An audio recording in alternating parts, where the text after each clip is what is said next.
la pire étape de ma vie parce que c'est là que j'ai vraiment vécu mes premiers échecs. Je savais pas ce que je voulais faire dans la vie, fait que je voulais rester vraiment plus ouverte à ce niveau-là. Fait que j'ai décidé de terminer mon deck pour finalement aller en marketing à l'université. Puis encore là, je suis allée en marketing à l'université, mais je ne savais pas ce que je voulais faire avec ça. Fait que c'était vraiment plus par principe d'aller à l'école, je dirais. Fait que finalement, je finis mon bac, puis j'ai une job à 14 $ de l'heure en finissant. Là, j'étais tellement découragée parce que moi, j'étais souvent avec des personnes qui travaillent dans la construction qui gagnaient, je te dirais, le triple de mon salaire, puis qui n'avaient même pas leur secondaire 4. Fait que ça, là, ça m'avait vraiment choquée à l'époque. Mais j'ai quand même continué de gagner de l'expérience parce qu'on me disait toujours aussi quand on cherchait un emploi dans ce temps-là, c'était est-ce que tu as de l'expérience? Puis la réponse était non.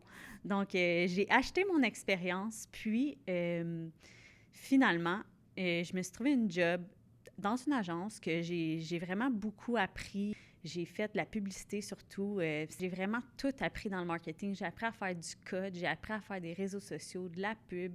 Vraiment, là, ça a vraiment été bénéfique pour moi. Puis, on a parti un projet en parallèle qui était un brand e-commerce. Fait que ça a vraiment été cool aussi. Mais finalement, bien, je me suis rendu compte que j'étais enfouie dans la routine. Donc, le 9 à 5, le petit train de vie. Puis, à un moment donné, je me suis arrêtée puis je me suis dit, hey, c'est-tu ça que je veux faire dans la vie, moi?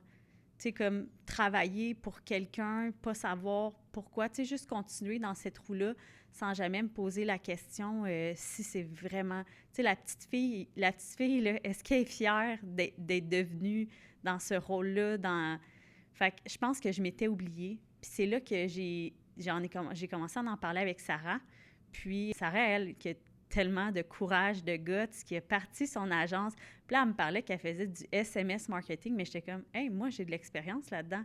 Genre, pourquoi toi, tu es capable d'aller te chercher des clients, puis moi, je suis là à travailler 9 à 5, quand, dans le fond, on pourrait juste travailler ensemble, puis mettre notre énergie, puis justement bâtir notre brand ensemble. Fait que c'est comme ça qu'est né Les Décadrés. Fait que dans le fond, moi, là, j'ai jamais été cette fille-là qui a du guts, la fille qui est game de, justement, de partir sans plan. Mais tu sais quoi, au final, je suis cette fille-là parce que je l'ai faite. Fait que si tu penses pas que tu es cette personne-là qui a le courage de changer ton quotidien, ben je veux juste te rappeler que toi aussi, tu es capable. Parce que si moi, je l'ai faite, bien, c'est sûr que toi aussi, tu es capable de le faire.